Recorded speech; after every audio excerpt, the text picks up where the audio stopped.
Құрметті қыз-келіншектер, үйде отырып қалай ақша табуға болады? Ең алдымен бізге үш нәрсе керек. Білім, екінші сотка, смартфон болу керек. Содан кейін міндетті түрде интернет болу керек. Егер де осы үш нәрсе болса, әрі қарай біз үйде отырып ақша табудың жолын іздестіруге болады.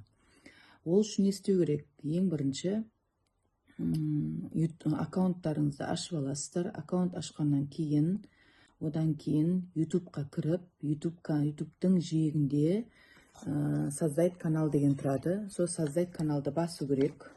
Содан кейін, сол создать каналды басқаннан кейін, әрі қарай өздеріңіздің каналдарыңыздың, яғни ағылшын тілде ашасыз ба, әлде орыс тілде ашасыз ба, соны өзіңіз дайындайсыз.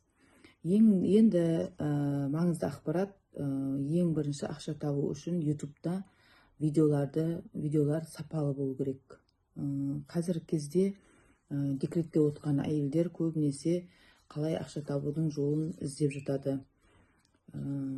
Алдымен адам бірінші өзінің хоббиін білу керек. Қандай хоббимен қандай хоббиді сүйікті ісі деп жатады ғой, соғаны жақсы көреді. Сүйікті ісімен айналысқанды ұнатады. Мысалы мен өз басым YouTube каналды аштым. Ашқаннан кейін мен қандай нишада жасауға болады. Ниша деп отқанымыз бір дүниені таңдау керек. Мысалы кітап оқу ма. Енді бізде айта кететін болсақ, өзінің сүйікті ісін іске асыру деп ойлаймын. Қазіргі заманда осындай жағдай жасап қойған. Сол кезде егер де YouTube'да 1000 просмотр, 4000 сағат және 1000 подписчик болса, монетизация сіздерге қосады.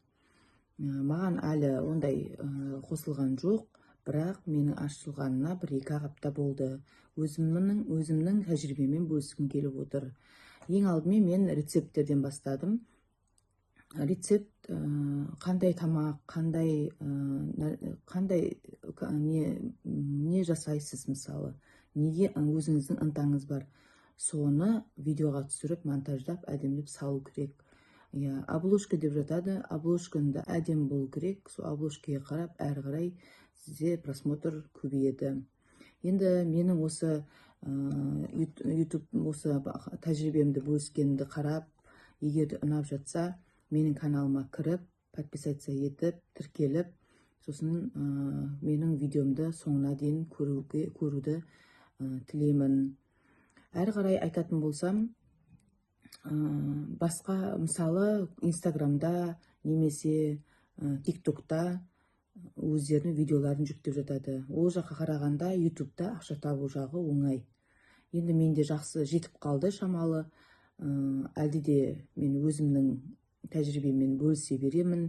Келесі өзімнің видеомда сіздерге каналды қалай ашу керек екен, аккаунтты қалай ашу керек, және видеоны қалай жүктеу керек, CapCut'та қалай монтаждау керек, соның барлығын айтатын боламын. Ешқандай қиындығы жоқ. Адамның істеген адам істейді. Барлығына үлгеруге болады. Үйдің шаруасын да істеп үлгеруге болады, балаға да қарауға болады. Өзім көп балалы анамын, бірақ соның арасында да үлгеріп жатырмын. Енді менің айтатыным, мысалы, бір кітапты аласыздар, бір кітапты алып, мысалы, мына жерде қыздарға арналған, осы кітап арқылы ішінде не айтылды, осыдан жаңағы тәжірибе талдау жасасаңыздар да болады. Мысалы, егер жоқ, кітап оқуға қызығушылығым жоқ десеңіздер, қандай сурет салу, мысалы, менде сурет салуға да ықыласым бар. Бір әдемі суреттерді қалай салу, соның барлығын түсірсеңіздер болады.